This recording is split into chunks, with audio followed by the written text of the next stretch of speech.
Hey team, and welcome. I'm your host, Carrie, creator of Mother Life, your destination for all things real talk and parenting. This is the IRL group chat, where we talk about the wild balancing act of pursuing careers and passions while also doing our best to show up for our kids. Join me every week as I sit down with some badass parents in my closet and we talk about their careers, kids, and relationships and all of the weird shit that comes up when you're trying to balance the seemingly impossible.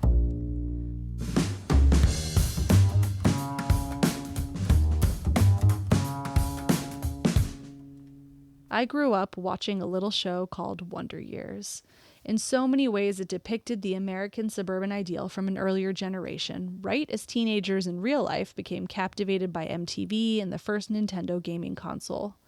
For the kids in Wonder Years, it was lazy summers, riding bikes until you get called in for dinner, first loves, your entire world existing within the confines of your neighborhood.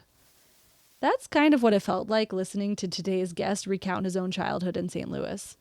Grilling with his dad while listening to a Cardinals game, playing sports, a tight-knit family where he felt like his job as older brother was to keep his little sister safe despite her best efforts.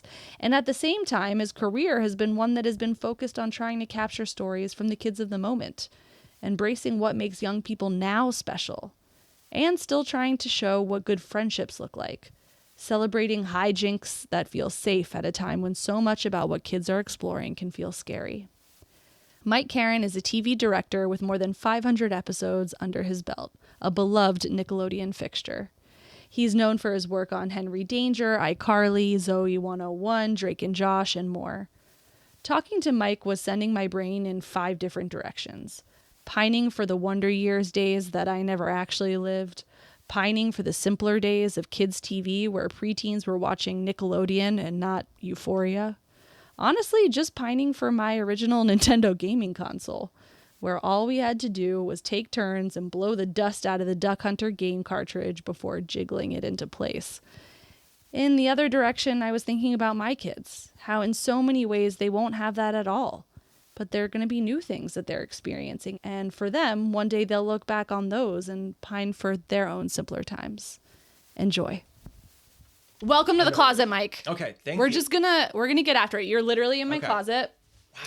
Wow. I don't know why I have all of these clothes because I mainly wear jeans and sweatshirts, but let's call it aspirational for when my kids are 29 and 24. Okay, well there you go. I mean, it's funny when you listen. You're like they're in a closet and you think, okay, it's probably like a nice souped up, soundproof, blah blah blah. And it's I can attest to everyone listening. It's a closet. It's a closet. Lovely selection of clothes, I might add. Also, are you going to be the man that gets me back on TikTok? 6 million followers on TikTok? Like, now I need to go back to that place? If you enjoy, like, really raw, behind the scenes. I know. I went down your rabbit hole today, unfortunately. I really did. I went down the rabbit hole. It is a little addictive. I mean, that's, I think when I was a kid, at least, I would have given anything to see, like, a behind the scenes of, like, Mark Hamill and Carrie Fisher and Harrison Ford. Oh, for sure. Not like raw, like somebody just them goofing around on a Star Wars set. I'm not sure what little Mike would have done. Yeah. But so that's, to me, that's why it exploded the way it did. And then you learn a lot of other things when you have 6 million people. Oh my God, I can't even imagine. Thank you so much. We're drinking French Press, by the way. We're drinking French Press. My favorite coffee in the planet. I mean, this is going to be fucking jet fuel. It's like, I think it's the Kirkland. Cheers. I think this is Kirkland Signature's finest beans. Love it. Pretty jet fuel-esque. Woo! Yeah. All right. Yeah. Okay. So anyway, I started out as a child. Yeah, this is gonna fuel me for the rest of the day. Okay, we have a lot to cover today because in addition to the sort of traditional trajectory we do here is we're gonna start in St. Louis. That's where you grew up, right? Yep. And we're gonna arrive here to Los Angeles and talk about parenting and everything along the way. But we have this added thing that you mentioned in a text message the other day. The raising of a second family when you're in the career that you're in and you're working with kids all day on set in a very different kind of way. So we've got the traditional parenting trajectory, the parenting sort of on set trajectory, and all of the stuff about what it is to be on social media, both for yourself and seeing these kids on. Like, there's just a lot. It is a lot. I mean, I've been thinking about this even when I sent that text message, it got my brain spinning somewhere. I had to go take like a walk. I'm like, ooh, man, I gotta get my head to stop, because it's very, to compartmentalize the two, I was not good at. I mean, because it's kids. So your heart is just, I lead, for better or for worse, I lead too much with my heart, I suppose. I got that, by the way, from both our phone conversation and also the minute you walked into my house and gave me a hug. I'm a hugger, so I loved it. And I was just like, this man's a mush. And you literally referred to crying about something within moments. So I was like, this guy came to the right place. He came to the right closet today. I cry. It just doesn't take much to get me to choke up. So that's probably, if anyone listening that knows me is probably like, yeah. He's the crier. Well, I think it means that you're tapped in to like both what you're feeling, to being present in a moment, to being unafraid to share who you are with other people. Like, I think crying's great. I do a lot of it myself personally, so I might be massively biased, but I think it's a good thing. Together, that's nice too. You know what happens here all the time. Yeah, you never know. I guarantee at some point I'll probably get a little choked up. Good. Especially, I'm sure, talking about your kids. Kids and partners always get people. Oh, don't they though? I know. I mean, and especially like my wife and I just passed 25 years.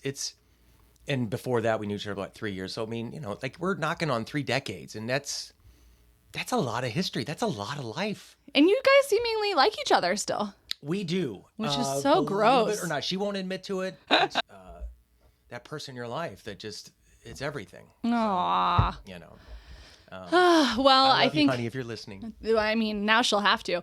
I also think that, and we're gonna get to the early years of parenting together and how challenging that is. Like, of course you guys fucking love each other now. Like, who's interrupting your sleep?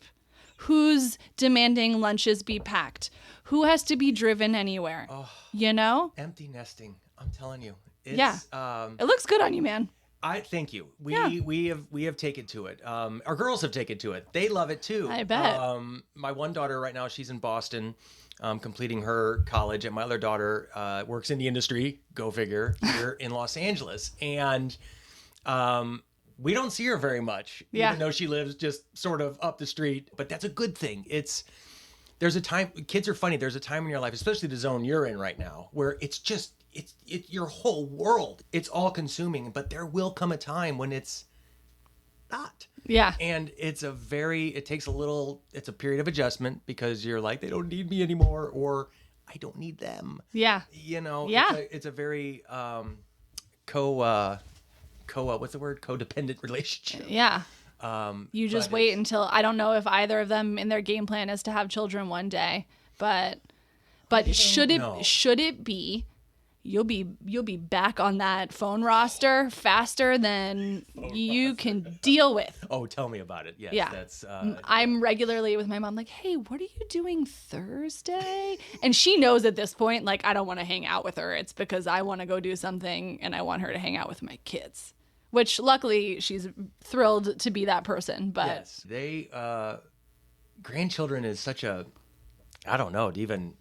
A buddy of mine, I think he was like 60 when he had his late 50s when he had his first grandchild. And just, we just joked about it nonstop. He's like, it's so trippy to me to have, to again be another type of father. I mean, it's called grandfather, grandmother for a reason, because it's just, you're one step removed, but you're still in that role. Caregiving, yeah. Yes. And so to have that new title slapped on you with the responsibilities that it entails, and the fun, of course. Yeah. It's like, our role is not to raise them, but to spoil them. Yeah, sure fucking is. Yeah, much to my chagrin. But, it is funny because I do see some of the most mushy parents of my friends growing up who, like, it was the house I went to if I was fighting with my parents and I wanted, like just the most comforting, sweet, as grandparents. Some of them are like, I fucking did this already. Like, I don't want to do this again. Right. Like, I will see you for meals. And then the people who maybe weren't that tapped in as parents because they were busy working, whatever, are super all in on grandparenting. And then their kids are like, what the actual fuck? Like, right. You weren't around for me and now you're sweetie pie. Like, this is fucked up.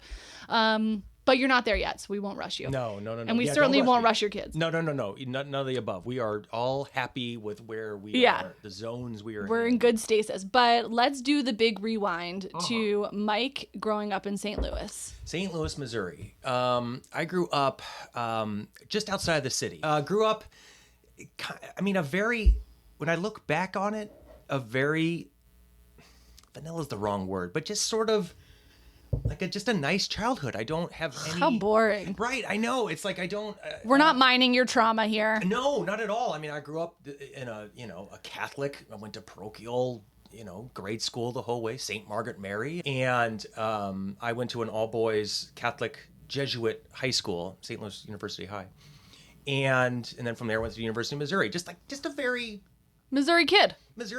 I played a lot of sports growing up. I always was interested in theater and loved doing it and loved TV and movies from the time I can remember. I was a Star Wars kid. I was born in 1971. There, I just revealed it. And oh my God. So when Star Wars came out in 77, my whole childhood went like this. I mean, I can remember seeing it in the theater. I remember going to Venture afterwards and getting my C-3PO and my R2-D2 action figure. And it just, everything changed. And it also changed as to what, like, your imagination can really do. Like, I think as a kid, like, you could imagine all your different playthings that you want to be in. But after seeing that, I was like, wow, like, there's a whole different, what we're capable of dreaming up. And so I loved being in that world, pretending I was a Jedi, running through the woods behind my house. Wiffle ball bats were lightsabers, and comic books were my that was my reading. And I think that was the first draw to Hollywood. Because I think as any creative types, right? That's what you get into. And movie-wise, I was just smitten with what is possible with your imagination. Now I'll have to show you. We have some vintage Star Wars action figures that my son at 4 has really taken to playing with. And my husband is very, very specific about like when these movies will be shown to him, how they will be shown to him. Like my husband or my mom. I love your husband. My mom bought these books that are like Star Wars stories, and he immediately was like, give me that, like before, and because he was like, there's spoilers in here, like he cannot read this. Oh my gosh. You're speaking. Yeah. My daughters right now would be dying because I was so that way raising them. I went to some birthday party recently, and the gift bags were these Star Wars books, like of different stories, and my husband wasn't there, and I was there alone, and I was like, fuck, like which one? And I'm asking the other dads, I'm like, which one can I give him that's gonna be the least revealing? Because like he wants to take one of the books, but we settled on one, and then I get home and Crosby's like, the Clone Wars, like you can't read that. Anyway, oh my God, I could relate. There's like a couple of through lines that I've been noticing. We have a lot of like Catholic comedians come on the pod. Don't know what that's about, but we'll get to it. And we also have a lot of Midwesterners who grew up in a environment that was totally fine with sports and theater being in the same child. Yes, and but now see, don't you think that's kind of unusual? Like, I grew up in Florida, which like we know Florida has its problems, but certainly the theater kids were not the same as the sports kids. Yeah, and that's funny. It's interesting you say that because especially in an all boys school, as you can imagine, sports was so competitive. Yeah, so competitive. And when I chose to start doing theater after I broke my arm in football, no one really blinked too much. My friends really didn't blink all that much. Yeah. My parents were wonderful about it, honestly. My dad was a little more, I think dads have a little more like, okay, now what's going on now? What are you doing? Yeah, yeah. But once he embraced it all, then my dad was always, he was all in. Yeah, he loved going and all that kind of stuff. But that is true. I wonder if that's just the Midwestern. Everyone's just nice. Like it's just. That's what they say, and I do wonder. Yes. I think there's a certain Midwestern. I think you can, people that are from the Midwest. As I've gotten older and I meet people from the Midwest, I can point it out to them, be like, wait a minute, you're probably from like an Illinois, Missouri, Indiana. Right. But yeah, it's an interesting. It is interesting. It's just interesting because there is something about this environment that's like, fostering at an early age, like a comfort with just pursuing the stuff you were interested in. I don't really feel like that was reflective of how I grew up. Like it was much more, I think, judgy. Like the jocks did the jock thing. The theater kids did the theater thing. The theater kids thought the jocks were dickheads, and the jocks thought the theater kids were weird. Like that was...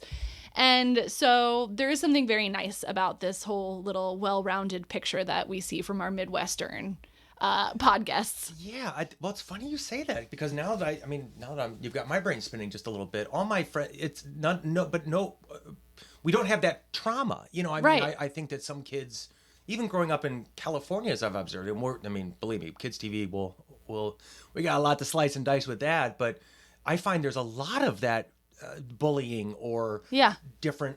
Like you would think the kids... I mean, it's why Wicked has been so massively popular, is it's all of these kids who didn't feel seen when they were growing up and did musical theater, and now they're grown up, and they are like having this big sort of healing from when they were growing up, because now what they were into is mainstream in a lot of ways. No, it's a good observation, and it's true. I mean, especially something like Wicked. I mean, no one really talks about the juggernaut it was at the box office. I mean, you talk about just how great it looked, and and of course it's award season and all that, but just the pure like money it generated, and money to be generated like that means multiple viewings. Yes, it's like Titanic. Like there aren't that many movies like that where people are going over and over. Star Wars over and over and over because they want to see it in a theater. And even though they know that it could potentially be out in 2 weeks. But you don't get to go to the theater and see people dressed up and be part of the community. It's all part of this like therapeutic experience in some ways. Yeah. Anyway, I digress. So, okay, so you're growing up in this environment, pretty supportive. What did your parents do for a living? They sold insurance. Nice. The most as far away from Hollywood. Practical. Very, very practical. My dad worked for Safeco. Mm-hmm. I mean, he was a corporate guy working for them. And then he opened up his own insurance brokerage. My mom jumped in to help him out. And then they kind of went through more as like equal partners, because my mom was awfully good at it as well. And we had our own little office, that I would go to after school. And my sister worked there as well. I have one sister. And it was just... Again, it was very, but in that though, but I will say this, because my dad worked in his own business, like when they opened up their own brokerage, my mom was always home when I got home. I was going to ask. Yeah. Okay. My dad, when I go back through old photo albums and look through things, my dad he coached every single one of them. Me and my sister both. Dinner time, everybody's together at the table. Time, we were always at the table. Who's cooking dinner in your house? Mom. Okay. Mom was the cook, but Dad did the grill. Okay. So that was the difference of Dad honed the grill, which I'd love to sit out there with him and listen to the Cardinal games. I mean, it's a very idyllic, Americana. It is Americana, and I guess I say it like with a little not trepidation, but our world just seems so much bigger and complex that it's hard to think that was like an evening for me, like a really happy evening was being home, doing some homework. Then going outside with Dad, he'd be barbecuing, giving me Dad stuff, and on the radio would be the St. Louis Cardinals, and that was enough. That sounds nice. It was more than enough. It was wonderful. So it sounds nice. Yeah, it was, And in this whole environment, so your sister's older? She's younger. Younger. I was the oldest. And how far apart are you guys? 3 years. 3 years. Okay. So you have the younger sister, and what was your relationship like growing up? Everybody likes each other. We're hunky-dory. No, we were again, I mean, I hate to say gross. We're still tight as thieves. We were tight as thieves growing up. I was very much the big brother that, took care of. Can you talk to my son about being a big brother? Because let me tell you, he is a terrorist. Is he? He's a terrorist. I mean, maybe. I mean, my memories, I'm going maybe a little farther than middle school, maybe younger. I have to ask my mom about that. Please ask and revert, because I am like, am I raising a sociopath or what?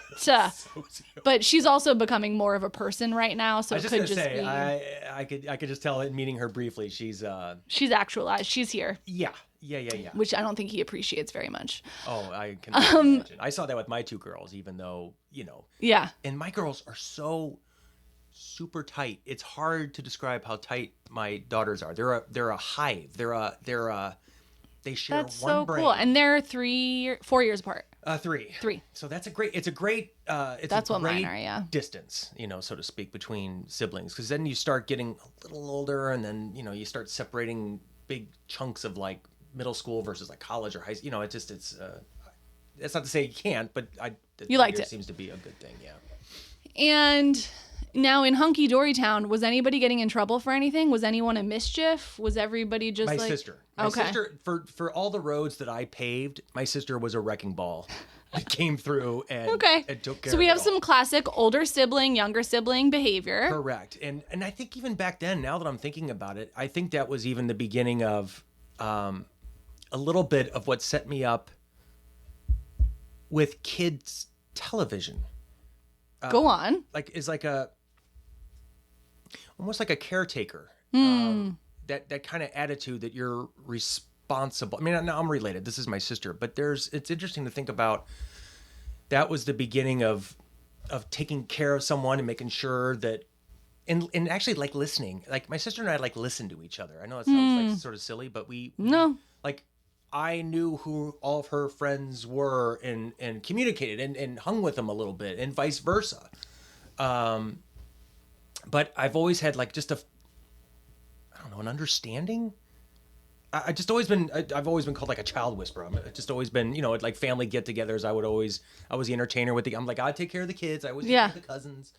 Well, interestingly, when you walked into my house today, my sister or my daughter was sitting at the table and she immediately waved at you, which and so hi, which like sometimes when new people come in the house, she does have a bit of trepidation, but she just immediately was like, "Hey, hi, just eating my snack over here," which was an interesting thing because she doesn't always do that. It's like she smelled the dad off of you or something. I don't know.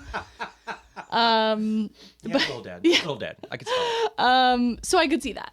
So, okay, so you kind of had this big brother sensibility. This was a responsibility for you. Yeah. And you really felt that. Yeah. Now, what did getting in trouble for your sister look like? Like, are we not a timeout because she's older at this point when she's getting in trouble? Is this a you're grounded? Oh yeah. I mean, she like when I went to the Mizzou, University of Missouri, I had been there. I guess I'd have been a junior when she would have started, right? Freshman. And I mean, her first semester was like, sorry, Tracy, for divulging, was a disaster, because she, like my dad's rule for college was I will pay for your tuition, but you need to get above a 3.0 because I know you're capable and you go to every class. And I was like, well, that's a good deal. I can do that. And of course, as the oldest, I was like, yes, sir, Dad. Yes, Dad. You know? And I did. I mean, there were times, I drug myself to, class. I mean, literally got up and threw up all over the bathroom because hungover and all. But I did it. Yeah. My sister did not. Right. She did not get a 3.0. She's like, let's test this theory. Oh, yes. How serious is Dad? Yes. My sister and my father had a fun relationship. They banged heads quite a bit, but it was always like respect. Yeah. Like two warriors, but at the end of it was like they'd be sitting there bloodied and sweat pouring, and my dad just got done screaming, and my mom and I were like, oh my God, is this ever? And they'd just be like, yeah, I get you. Yeah. I got you. All right. Like-minded in some way. Let's go get some dinner. Let's go have a drink. My sister comes home, dropped off, drunk as a skunk, and she'd be like, "It's just, I just had O'Doul's," and it was like, okay. Oh my God. You know what I'm saying? O'Doul's, she played the game where I was just like, oh God, I did. I drank. There's the rules. I'm so sorry. I know I was supposed to be up at 10:30 and it's 10:35, and I apologize. And it goes slash my back 30 times, and and that's something that it's still to this day. I'm a very much I have too much self-awareness, and maybe that's part of being the oldest and whatever. Well, that makes you just fit right in with our generation because you're a Gen Xer. Gen X. But that's very millennial of you to be this self-aware. Oh my gosh, I hate it. You're not apathetic enough to be Gen X.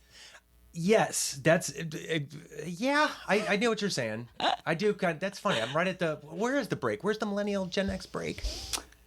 I think it's 81. 81, so a decade. Yeah. Okay, because yes, I have two of my dearest friends are they were born in like 80, 81. Yeah. And so we're just enough. It's funny, our views, we're the Comics brothers, and they have kids, and we it's like our own little safe group to like share all this and everything. But it's interesting being a decade apart. Yeah. Because it does draw up not just culturally what we grew up with, but just Vibe.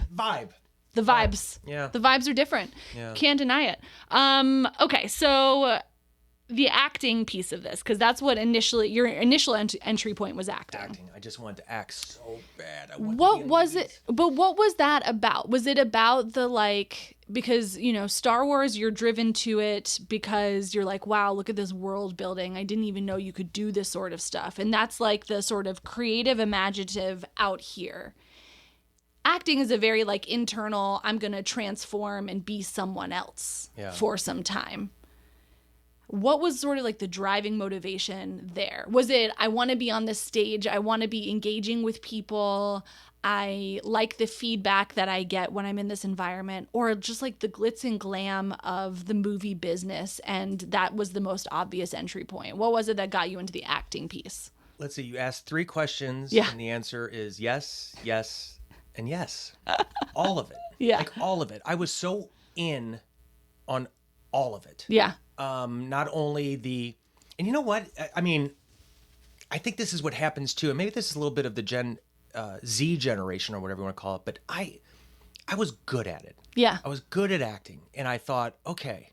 And I was supported in that way. I had teachers and different people telling me I was good. Yeah, you were getting the feedback. And so I thought, okay, I can do this. Insurance to this day, I still don't quite understand it, and the whole concept of a desk job and all that kind of stuff. I just never gravitated to anything. But boy, I was good at that, and I loved going to the theater, and I loved rehearsing, and I loved what you just said, the interaction, the intimacy of a group of people getting together to do something, and that team has stuck with me more than anything of live theater. That teamwork to make this 2-hour thing happen. Yeah. I, from the very beginning, was very, again, aware of how awesome that was and how fulfilling that was. And so to answer your question, yes, yes, and yes. And geography, St. Louis ultimately wouldn't do that. Right. To me, I knew that Hollywood was in California, was a faraway land, and I needed to go there. Yeah. To do it. So I'm a Virgo, so very logical. So California of you. Very straightforward. And so I knew that it ceased to become a choice. Yeah. It just was what ipso facto. I graduated, LA. Packed up a U-Haul, off I went. And where and how are your parents feeling about this? At that point, pretty good. I think as any parents, someday when our kids, I cried like a baby when we, had dropped my daughter off to her college. She went to Chapman. It was just in Orange County. And I was like, whoa, and I came home and looked in her empty room and I was like, oh, I cried there, So I think they had a lot of that going on. But in terms of what I was doing, I think I had achieved enough success in it that I think they knew that this is something I could do. And I was responsible enough to move that far away. Yeah. And take care of it. But that's also a little bit about the kids' TV thing. I was 21 years old. Very different than an 11-year-old or a 10-year-old. Yeah. And we'll get into that because these things they're very important when analyzing whether or not your kid should be in business. Yes. Show business, and show business is called show business because of 2 very big reasons. It's show. It's a fucking business. It is a business that is ruthless and hard and consuming, and it will sound like Rocky now, but it will beat you down. Yeah. To the point where you really just think you're a talentless piece of shit. Yeah.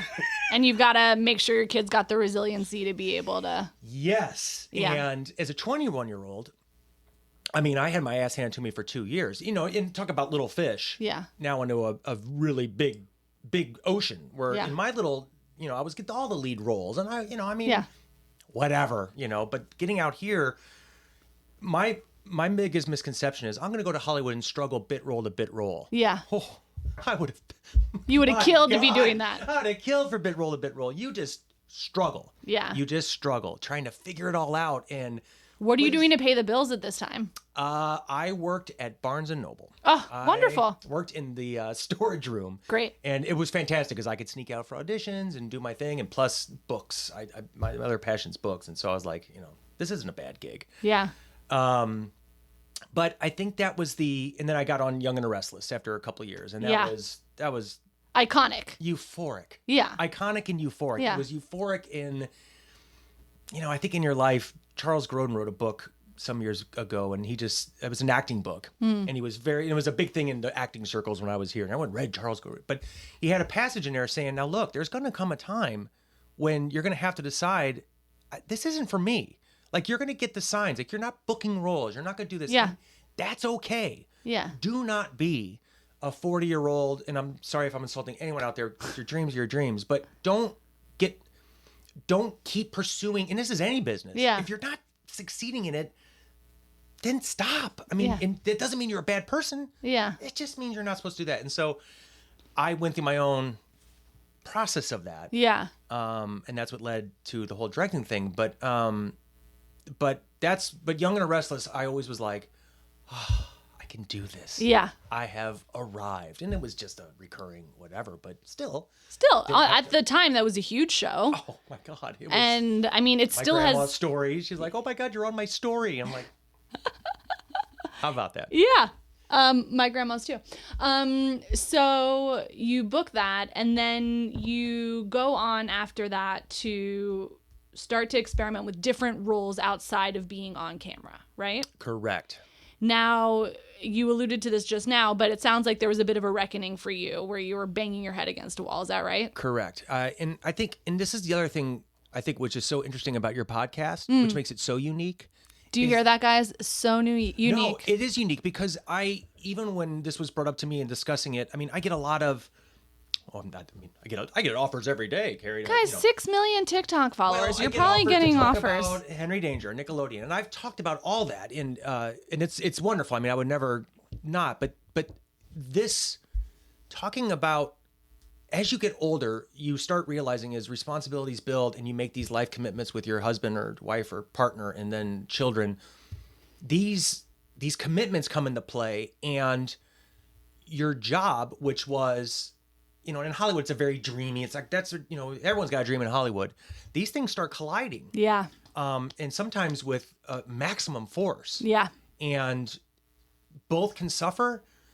Both can be a miserable experience, and then ultimately you can lose both if you're not careful. Right. Well said. So in the late 90s, I got to the point of like, okay, I'm not, damn it, I'm not going to be Kevin Costner. Damn it, I'm not going to be Tom Cruise. I'm not going to do these things. But I do love this business, and I do love where I'm at. And going back to St. Louis, being on the team, you love being on the team. Oh, the team. Oh, I love teams. And I started to struggle with, okay, now what do I do? And I had just met my wife at this time.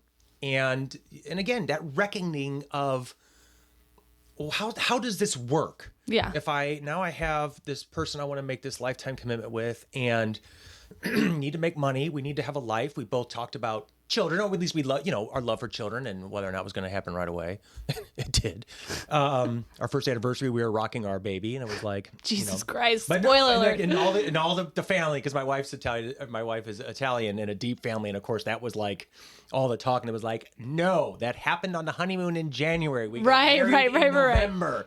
It's all legit. All good. So that reckoning was, okay, what do I do? And so I just started getting behind the camera, like some different, I worked in a warehouse checking in props at Sunset Gower, just, like, okay, try to do this. But that's life too. And whatever you get, you just do the best you can.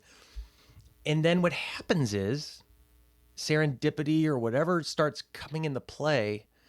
These weird opportunities come and you kind of go with them. And then next thing you know, you're at where you always want to be. Even though you didn't know back then. Like, I can look at where I'm at right now, and if I had a conversation, if you were 18-year-old Mike sitting across from me, 18-year-old Mike would be like, who are you? Right. What are you talking about? This your dream, your passion, your everything was to be in front of the camera, winning awards, acting, blah, blah, blah, blah, blah. Yeah. And I look at him and I'm like, hey, that was fun. But I grew the fuck up. But I grew the fuck up and here I am. Yeah. And proud of a career and proud of a family and all those things and the choices that you made along the way to get there. So, but acting on Young and the Restless is what got me behind into directing, because long story short, one of the executive producers on Young and the Restless was now an executive producer on Passions, where I was another iconic, where I was just checking in the props and doing my little thing. Well, the stage manager got fired one day, and they thought I could be a decent fit into that role. And I get this phone call saying, we're going to put you in the DGA, and you're going to make X amount of dollars. And I mean, I'm on the computer playing solitaire. Yeah. I'm like, you're like, wait, let me check my schedule. It's just like, but that's not to say I didn't work hard in the job I was given. Yes. I always tell anybody, and especially in Hollywood, because it's so nonlinear. You gotta, but it's so good to know everything. But you work so hard in all of them that I think naturally you get noticed, and then people want to work with you. There you go. So at what point do you say, okay, I want to direct? I got into after Passions, and this is where life. It's interesting. This is where the confluence of life and career. When Isabella, my oldest daughter, was born before Passions. So, and then my other daughter, Francesca, came along mid Passions. These are Italian girls we have. Right? Okay. See, Isabella and Francesca. And I got to a point, Passions was grueling. I mean, we made very good money, and we were able to get our first house and all that kind of stuff. But it was grueling. Like, I was getting up at 5 a.m. to be there at 6 and dry blocking at 6:30, and we shot to midnight, sometimes 1 a.m, drive back to Redondo, and do the whole thing. And after we had Francesca, I literally just got to a point where I'm like, I don't want to miss any more of these babies, and my wife kind of needed me more. Was she working at the time? She was not. My wife used to do wardrobe design, and she worked in the music business for a long time, and we just got so lucky when we got married. She had done a lot of Peter Engel's shows, to Saved by the Bell, and that empire was crumbling, and she had just had Isabella, so it sort of was a natural. My wife was born to be a mom. I mean, she is. I mean, she can write the manual. I mean, I don't know if the girls would agree with that, but she loved the job of being a mother, and so it worked out great that I could work, and then she could be home with the kids. But that's a hard time when the kids, about the age of your kids. And I quit. Yeah. I quit Passions, cold turkey. Just walked in and gave my 2-week notice, and they were like, what are you doing? And I'm like, I can't, I just, and I'll never forget, the cast had a party for me at Don Cuco's, and for like my going away. And I remember calling my wife behind in the parking lot there, crying, bawling, as a matter of fact. Yeah. What the fuck did I just do? Yeah. Because you're seeing all these people be so sweet to you, and it's an end of an era. End of an era, an end of a paycheck, an end of a. I'm like, what did I just do? It was almost like I was like in confession, like confessing, like maybe this is the Catholic guilt of just like, oh my God. Yeah. And to her credit, to this day, she just was like, well, I mean, look, she may have been crying too. I don't know. But she's like, well, figure it out. Yeah. And, got myself together, went in and enjoyed the evening. And then we, it was kind of a couple of tough years of like trying to find it again. And a friend of mine called and said, I'm doing this lovely kids show with these two brothers. Would you want to come help out as an AD? And I'm like, sure. What's it called? Drake and Josh. And never left. Yeah. And now we're 500 episodes plus later or something. Yeah. That's scary. How IMDb is like a weird, this is your life. Yeah. Like when you really kind of look at it, sometimes you're like, I actually think that IMDb does not do your career justice. It's true. They always leave off a lot of little different things you did along the way. That's actually a really good point. Yeah. It's the highlights. Let's put it that way. Yeah. So then you get into this universe, and tell me about what this is like, because you are now in, as we've talked about, a golden era of children's television. Yeah. You have a front seat to some huge names now who have become hugely famous. Oscar nominees. Yeah. I mean, Props, Ariana. Blows me away. But you saw these kids grow up. You were part of their childhood, a huge part of their childhood. Yeah. And, it's a real mixed bag for some of these kids in terms of what that experience was like. And this is even before, outside of the Nickelodeon world, like some kids come out of being child actors really fucked up. Ooh. And so much of that is a function of what their experience was and who was around them and who was supporting them. So you're in this world, and you must have seen good examples of how parents and teams are supporting these kids and bad examples. Yeah. Were there, not naming names, but more just like archetypes, were there sort of examples of support networks that you were like, this is really working for this kid, or this kid is going to be okay, or, ooh, this is like not actually the right fit for this kid? That's a good question, because again, it comes back to the confluence, the intersection of life and kids TV. Life outside of that studio. Yeah. Because the studio into itself where you're shooting is such a bubble. It's its own ecosystem it's its own zip code of laws and rules and that do not apply in the least in the outside world. So on the inside world, though, that's all you kind of have to run the funny farm, as it were. And this is probably a little generic, but kids that came from a stable family, whatever that means. But I think in this definition, a stable home, a communication with their parents, an understanding of why they're there and what they're doing there, were the most successful, the most grounded kids. Miranda Cosgrove comes to mind. And that's only to say Miranda just was a lot of support, it seemed to me, that way. And she always was very grounded. And Miranda was the biggest. She had done movies and Drake and Josh and she's just a wonderful human being. I've worked with, that's the other thing too. It's like, I'm so lucky. All the kids, even whatever stage or whatever they're going through, they were all, it's like I sit back now that I'm, over 50 and look at them like a very proud, not the same as my daughters. It's different, but it's kind of not. To hear Ariana Grande's name in an Oscar nominee, to see Liz Gillies premiering on Broadway, to see Miranda, not only success but online with, she's always genuine fun stuff, good stuff with her pets and adoptions. And you just sit back very proud, and Henry Danger, all of them. And so when I walked into Drake and Josh, there was an instant understanding of your role, because you're the first one they see in the morning. Here they come. Their parents, I got school stuff everywhere. You're the first face. Yeah. And I learned very quickly that if I jumped him and like, oh my God, you're 2 minutes later, you're this, and you got to go here. It just sets the tone. It just sets the tone. Now you still got to do it because it's a business. Yeah. But I found that you have to approach it that you are talking to a 10-year-old, 11-year-old, a 12-year-old. This is not a 30-year-old actor. Yeah. This is a child.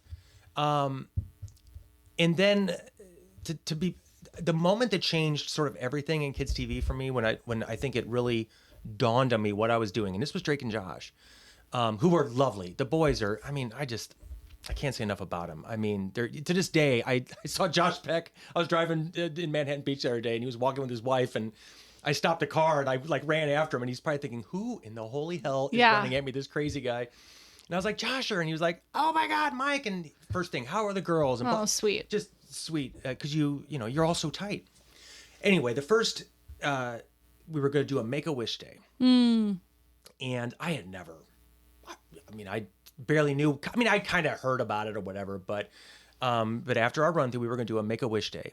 And outside, there were limos lined up, and there were, I think it was like 16, 17 Make-A-Wish kids. And they came in the stage and lined up and to meet the boys and meet Miranda and see the sets. And boy, I tell you cannot be there and see that. And the parents, the whole package of what they're doing, and not fundamentally relook at what you're doing on that little stage. That these kids who watch, it's their last, what a thought. Yeah. So that very much changed a lot of stuff for me. Thinking, okay, what we do here is important. Not self like, oh, we're curing. Yeah, whatever, of course. But you're bringing joy. We are bringing a joy to these kids that watch us outside the studio, and I don't know, how can you not? It's still to this day, I'll think about it from time to time. Now, also, obviously, you can't help but be a dad in those moments as well, and imagine what these families are going through. It's just horrible. Oh, but for you also, on a normal day of filming, you've got these kids that you're spending all day with, and your kids are somewhere else. And I have so many questions about that, but one is were your kids, they obviously knew what you did for a job, and they were prime watching age. Yep. So was this something that they were terribly proud of? Were they embarrassed about it? Did they want to come to set? Did they want to bring their friends? What was all of that like? Oh yeah. I mean, that was, I was lucky that I know, like a bring your parent to work day, like, what different parents do, which is all, but I had a cooler job. There's no getting around it, and so but the girls were always, my wife and I still say, I mean, and girls, if you're listening, this is your one little, compliment, I'll give you or whatever, but they're always so grounded about it. They never used it as like something cool, like that they were cooler doing this. Like my daughters like would spend the school day with Jeanette and Fuzzy, Miranda and Fuzzy. That was our nickname we always gave her, but Miranda up in school. Yeah. And they did school together, or they would, sit there and hang with the Victoria's cast, and, Ariana would be singing, and, they did all of these things and went to premieres. But for me, what I liked about it is if I had to be gone so much, they knew what I was doing. Yeah. It wasn't like an abstract thing for them. Correct. I really liked that. And Lori and I talked about that a lot. And they could see it. Like they could literally see the results. Yeah. And enjoy the fruits of your labor. No, it's the truth. And I mean, look, they loved all that stuff. And friends, the friends that would get picked to come would be a big deal. Yeah. And my sister's kids and all that stuff. And I took a lot of joy in being able to share that. Because back to, again, kids, but it's fun. It's supposed to be fun. It's the business that gets in the way. Yeah. But the inherent part of being on a stage with, like take Henry Danger. Yeah. With like 4 kids and Coop, who's now one of my dearest friends. Like we just had a blast. Yeah. I mean, it was a blast. Pretending and having fun and hijinks and all that stuff. Now, reflecting on your own childhood, it does sound so idyllic, right? Like you have this time with your family, you have a supportive community around you. You're listening to Cardinals games on the radio, or what, is that what you said? Yes. And now, thinking about your own kids, both at home and on the screen that you're responsible for, they grew up in the age of social media. Yes. And so a lot of that quiet time that you had from your own childhood that in many ways defined some of your favorite moments growing up, sitting by the grill with your dad while he cooked, etc., now would be punctuated with a kid maybe scrolling on a phone or playing a video game or whatever. And that's unavoidable. Like I'm not going to badmouth a generation. To look back sometimes with the lens of 2025 is right. It's a little unfair. It's unfair. So we won't do that. But it is different. And the stuff that kids are exposed to, how do you sort of see the responsibility of the grown-ups around kids to foster an environment where they're getting the good stuff? Because there is still good stuff out there, even if it is Saved by the Bell reruns or whatever. Sure. How is it possible to get them the good stuff when there's so much that's addictive and bad? I think so, but you have to try. There has to be a lot of effort because the phone it's no effort because it's become an appendage, right? It's a part of us. It actually occurred to me. I left my phone in my car, which at the very beginning of this, because I was going to put Do Not Disturb, and I was like, oh, I don't have it. Oh my God. I had like this weird like little panic, and I was like, well, what the hell do I care? We're going to have this nice conversation. Yeah. So I find that to be the same thing with your kids, or even on let's put this on set, is we not ban cell phones, but I had a little cart a little box on my cart where everyone's phones went. Not only for good business, you still gotta make the product. Yeah. But also I found that, in between scenes when there's waiting, well, they'd Goof around. talk to each other. Yeah. We'd start goofing around. We'd do whatever. And that was an early sign of, there's a lot of bitching about it. Don't get me wrong. Like, oh, we've got better phones. And this was back, this is still this is 2010, 2008 or 2008, 2010, 2011. But I found that to be the first, okay, because that's the important part about kids on set, or just in general, kids interacting with each other. Because on a set, I guess a lot like school, but in a much more intimate setting, these kids are just getting tossed together. There's no common thread that goes through all of them, other than that they were right for this part, right? And from every walk of life, from every state, they could come from any upper class, middle class, lower class, whatever you want to call it, when you get into all that kind of stuff. And all of a sudden you are plopped into sometimes a room this big. Yeah. Actually, it's an interesting point. Our schoolroom for many of the Nickelodeon shows was about this big. Yeah. And you'd have, 1, 2, 3, 6, 6 desks in here. Very sardine liked. Yeah. With someone outside the door counting the minutes to when they got to go to set. People don't understand, when a kid comes to work, yeah, they have a 9.5-hour ticking time bomb around their neck. They pumpkin, as we call it. Yeah. Or they blow pumpkin. up. Pumpkin's a little better as opposed to blowing up.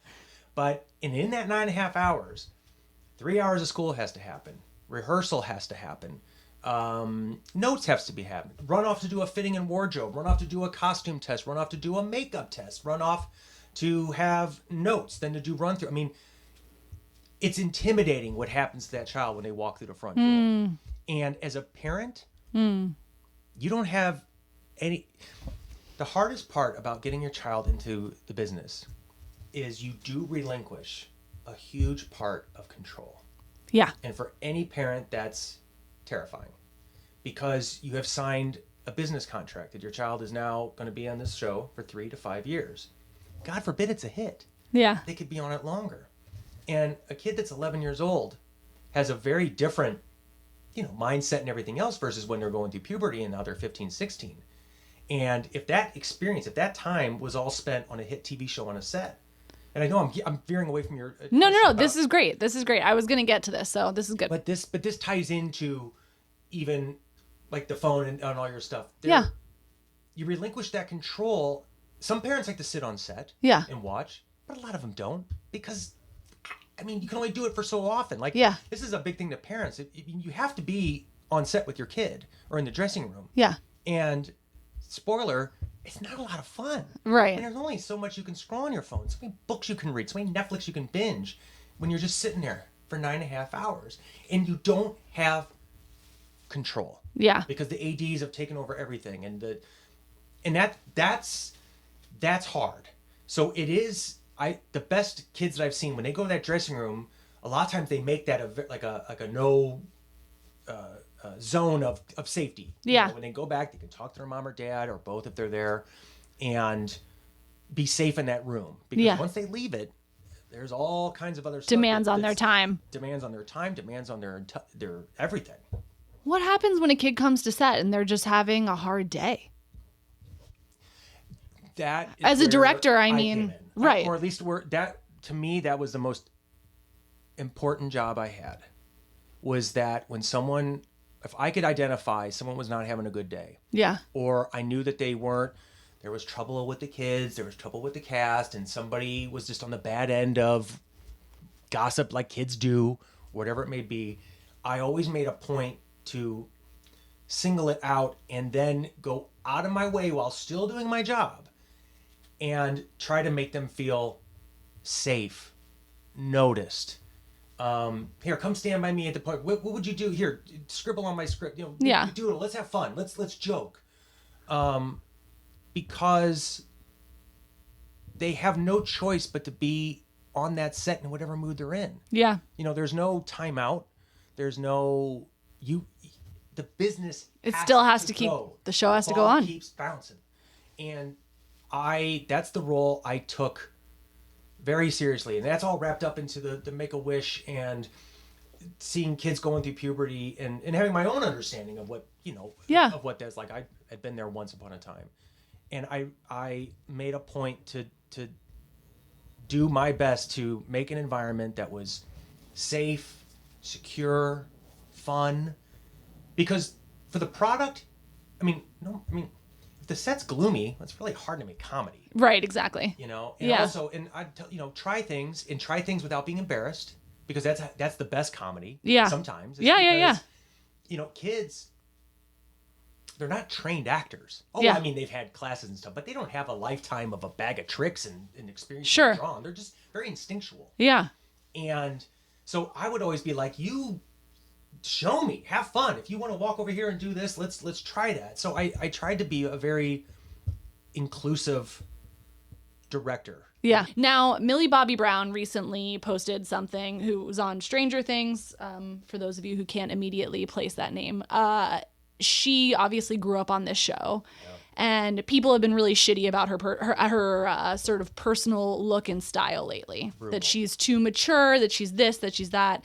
And she so eloquently and poignantly told everyone to fuck off in the most perfect way. She did. But I do think about these kids who are not only just like navigating the dynamics of what it is to be teens and preteens in these environments with each other, and also to then go home and have people talking shit about you on the internet.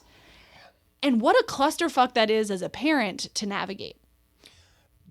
It's hard enough as parents to know what you're going to do when your kid's getting bullied in school. This is like a whole new level. This is the Super Bowl of parenting in so many ways. It is. So when I think about all this, and then somebody's kid says they want to get into acting professionally at the age of 10 or 11, what do you say to those parents? How do you delineate, or how would you think about, my kid wants to be a professional actor at 10 or 11, to they want to be in theater and in every school production and play. How do you differentiate those two paths at such a young age? It seems to me, in watching it all these years and obviously being a part of it and seeing it, you have to know your kid on many different levels. And that's, all parents would say, I know your kid, but really know your kid. Really, I don't know. Maybe not. That's true. Yeah. Maybe not. Life is life, and a lot of I know a lot of married couples and are both working now, careers obviously, both, and kids are not as maybe surrounded 24/7 by a parent. But that being said, you have to have a fundamental understanding of, not even so much that your kid wants to do it. Okay, fine. That's a biggie. Let's just get that out of the way. Yeah. They want to do it. I've seen a lot of kids just get drug on a set, and I'm like, oh my God, what are you doing? The kid obviously doesn't want to be here. This is when the parent's doing more talking than the kid, and trying to sell, oh my God, the hard momager or dadager. Little Mikey's been wanting to do this since he was 2, and this is like blah blah blah blah blah. And then you look at little Mikey, and little Mikey's just like, I would give $1 million to be anywhere, but standing right here. Yeah, and that breaks your heart. Yeah, because that's a whole different thing. That's a parent, living vicariously through your child, and I think that happens a lot. Yeah, with the child actors. But let's assume that your kid wants to do it. Okay. This is great. Now you kind of have to start thinking about, are they mature enough at this age to start dealing with this responsibility? Have they ever had a little job? How are they with their, I know this all sounds so silly, but responding to authority or responding to responsibility, chores? How are they? Yeah. Because if you don't know that, you're going to do your kid a disservice by putting them in it, because social media is such a factor now. You have to have a child who's a little more thick-skinned. You kind of got to have a little more, or know that your environment at home is so secure that even though the whole world is telling you that you're ugly or you're not developing right, like Millie was saying, or you still need to have a fundamental place like your closet where you're okay. Yeah. No matter what. And that's huge. That's hard as shit. Yeah. But it is up to the parent, seems to me, to have that responsibility. And sometimes that's not always easy. You gotta, as parents, we tell our kids no all the time. Yeah. So in this particular case, it's not that you're saying, no, your dream is shattered, you're never going to do this. I just don't know if right now is the time. Yeah. So that being said, that's what my biggest thing to parents is, just try to really understand why your child wants to do this. Yeah. And kind of, are they good enough? I mean, I know that sounds whatever, but yeah. Dispassionately take a look and see. Yes. And try to set up a conversation that is safe to say, honey, maybe not right now. Yeah. Or whatever, because I guess for me, and part of the reason why I'm asking is like, what is the difference from a kid's perspective of doing every production that your school has to offer, doing acting classes outside of that where there are additional productions of things you could be in, versus the actual commodified business? For a child, other than like visibility and being seen by people you don't know, maybe that's the major difference, right? Sure. But again, you they're no longer, like, even in school, they're still, you still control, like you have a talk with the teachers, and by definition it's a relationship that can change. Like if you're saying that the teacher's not doing this enough for my child, you can have that conversation and things can change. The business is the business. It is I can't stress it enough. It's a business. Yeah. That you have signed a contractual obligation to do. If your kid just loves acting, encourage them to act maybe elsewhere. Correct. Yeah. If you don't think that they are, I always say this too, a lot of child actors are old souls. Yeah. That's another thing I have found too, where I have had these conversations with Jace Norman when he's 13, Dana Heath, she's 12, or Miranda, or Jeanette, and you're like, are you 40? Are you 40? Are you 50? But it serves them well. I mean, I think you have to have that. They have to have a little bit of that, a fundamental, maybe a larger understanding. And that's a theme I have found through a lot of child actors. They're older souls. Yeah. They just kind of born with a little bit more of that. And that's not to say that the other ones don't succeed as much. It's just in my experience, is what I've... It's kind of a lot of experience, which is why I'm asking you. Yeah, is because as we said, 500 plus episodes. It's like as a research nerd, that's a large data set. Yes. So that's why your opinion matters. Now, fast forwarding, your kids are now 24 and 29? 24 or 21. Sorry, 24, 21. I'm not that old. Sorry. I don't know. They're numbers. They're numbers above being under your roof because you're blissfully empty nesting now. Yes, blissfully. And the role of parenting has obviously changed as you are now in this new role. You don't see them enough, and you're happy about it in the sense that you've raised independent kids who are happy in their own lives. Yeah. You accidentally have now gone on to be a little bit of a phenom on the internet, especially on TikTok. Are they ever like, Dad, what the fuck are you doing? Oh, God. Oh my God. Like, are they trying to parent you? Yes, embarrassed. Like, what do you, like, they have no, it's the unsaid thing. Like, we just don't, because social media is, I could tell you this as a as a TikTok influencer. Yeah. I can literally feel Francesca, my youngest one, rolling her eyes. He's an influencer, Francesca. Yes, I am. 6.3 million. Yeah.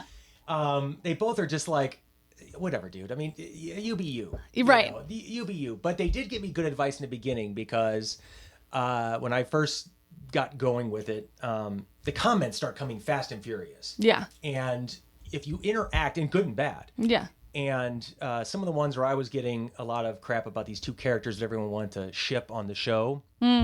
Shipping, they wanted to be a relationship. And I just was getting demolished online. Like, what, you're doing this, or, and then you start going down the line of like racism and all that. Like, you're racist because, you don't want these couples together. And it's like, wait a minute, this is just a story, blah, blah, blah. Yeah. And also, I'm the director. I'm not the writer. I'm not the showrunner. Yeah. I used to laugh with, he's a dear friend of mine, Chris, the showrunner. We'd just be like, Chris would be like, I'm just writing the show. This is not what we're, we don't sit up there and think, haha, this is what, he's like, my God, who knew? But they said, don't, the minute you interact with a comment, it's almost like you've opened up the jury summons. You know what I mean? Like, you are now, the affidavit has been served. Now attention has been paid. And so I learned early on to sort of, kind of nicely ignore those types of comments and stuff like that. But again, this goes back to a little bit of my North Star of understanding what I do.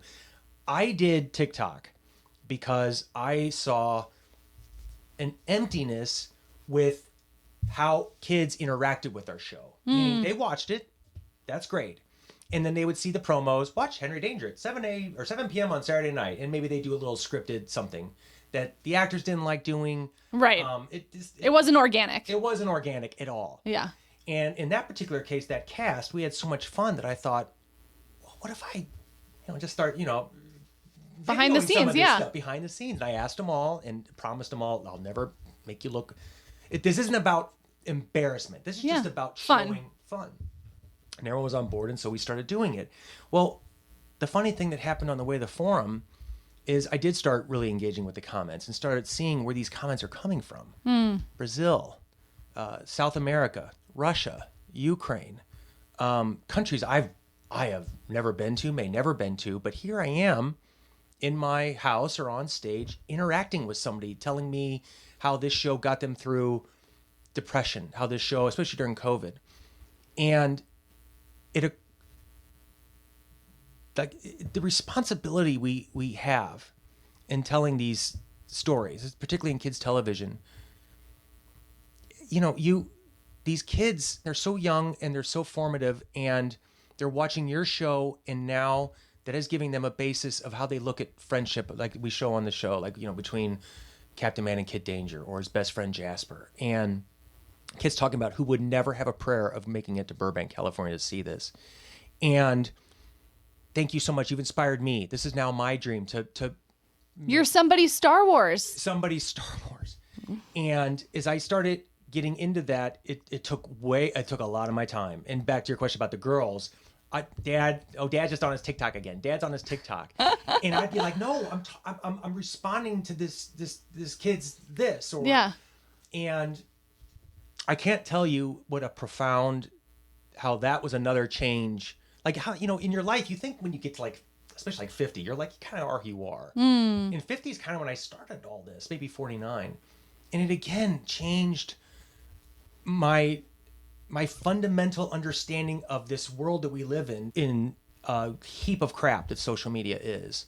I did find you can take a little corner and make it good. I tried my best to do that. I burnt out. I won't lie to you. I mean, it's a lot. It's very time intensive and demanding. Kind of getting in your sleep and frying your brain. Yeah. Thinking about you start getting very personal about it. It expanded your scope of correct the world around you, especially in kids television, and now more in a role of I'm more in development now and pitching shows. The type of shows, the type of stories I want to tell are grounded in that. Yeah. That those are the type of stories I kind of want to explore versus not. Now, obviously, you have your own production company. Now you are developing and going out and trying to make stuff happen on your own.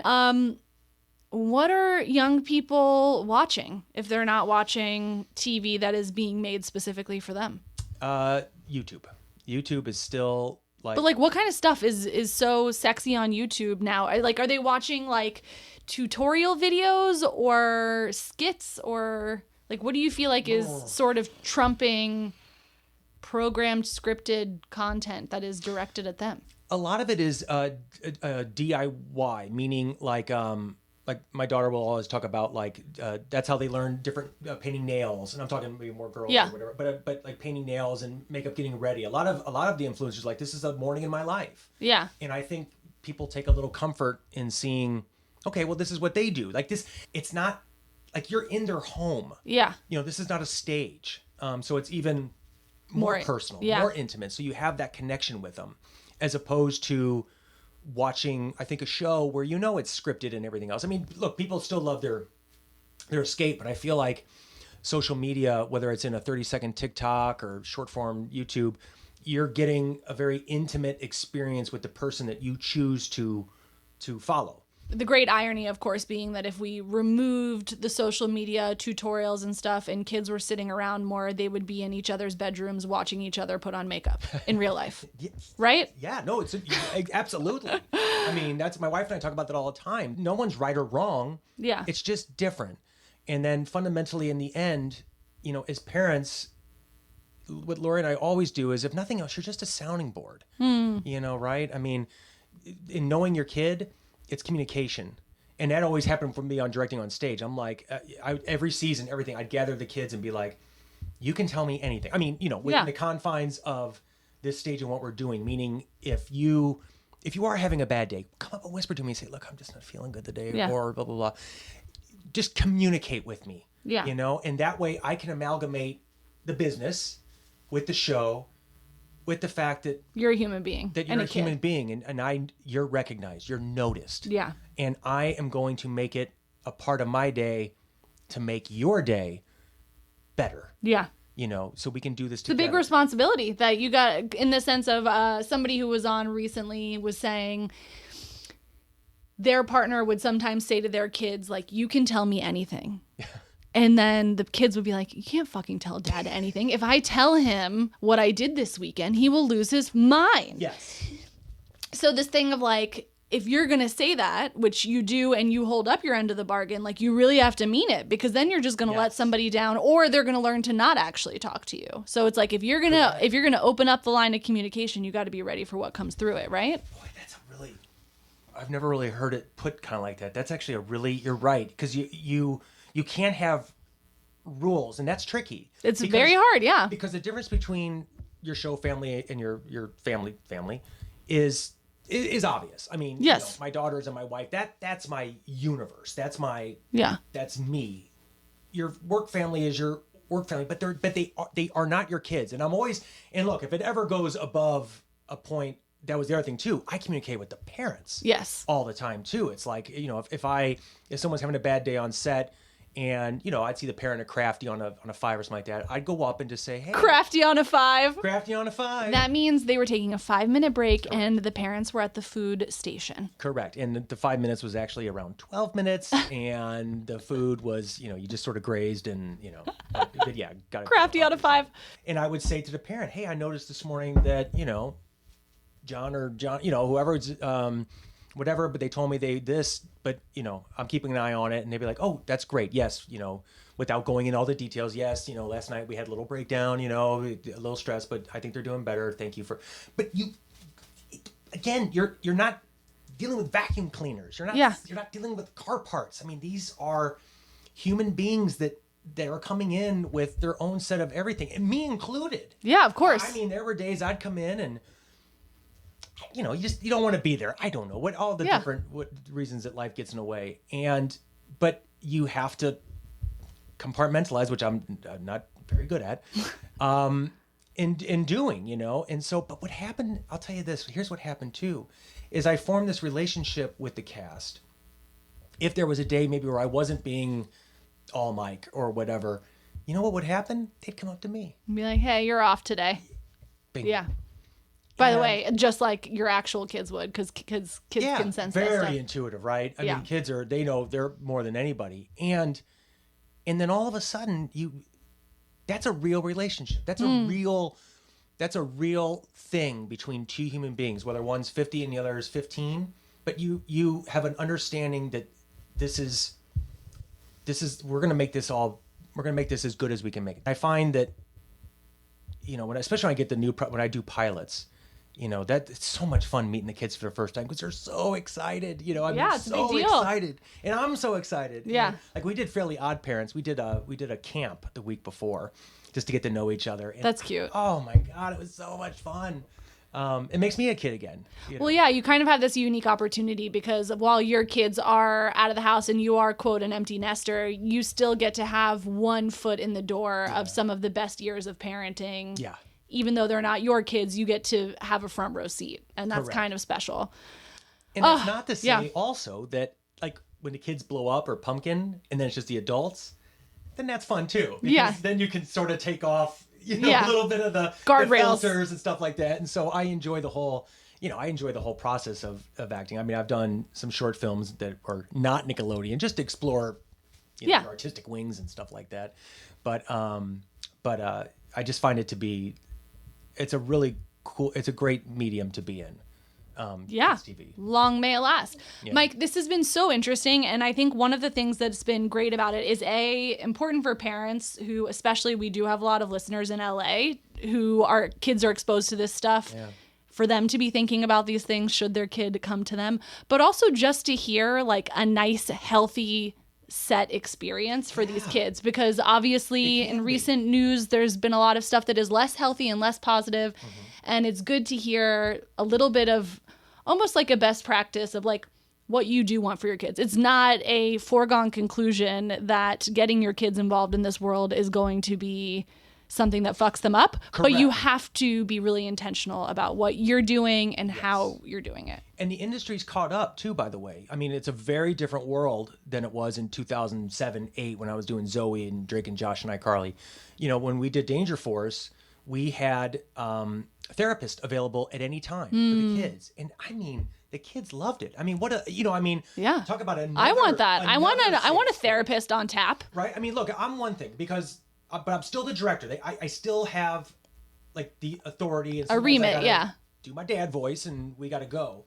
But like the therapist, that's not me. That's not their parents. That's not the executive producer. That's very cool. Safe space. And I think it's a wonderful thing. And so I would say that also the industry's caught up as well in also recognizing how tough it can be on the kids. Yeah. You know? So I think they've kind of been forced to a little bit. Absolutely. But that's how change sometimes, yes. It's you need that tipping point, and sometimes it's such a shame that the things that tip it, but it does tip. Yeah. And the difference, right, is either learning or not learning. Yeah. And in this case, with such exposure, the industry had to wake up, and I think a lot of rules have been implemented for the better. Yeah. Absolutely the better. For the safe space. And safe being the key word. Yes. Critical. And to button all of this, I never would have put my kids in television. I mean, I know. I never would have done He never would have put his kids in television, everybody. I love it. And now they're in it. So, there you go. There you go. Well, this has been such a pleasure. I'm looking forward to seeing what happens next. I'm now back on TikTok because of you, so you should be apologizing to me about that. And I'm looking forward to having people interact with this and engage with this because we've covered so many interesting things. Mike, thank you so much. Was it an hour? Did that go by? Hour 20. Oh my God. Okay. What a blast. So sorry. Thank you so much. Don't apologize. Team, I need your help. If you love it here, please like and leave a review on your favorite podcast platform. Subscribe to the Substack for full access to this episode's show notes and join the discussion. And of course, follow me on Instagram at Mutha, MUTHA.life for a daily look at all things Mutha. Thanks for listening. Be sure to tune in next week for another Chat in the Closet. This podcast was produced by Mutha Life, music by Ronan Landa. See you next time.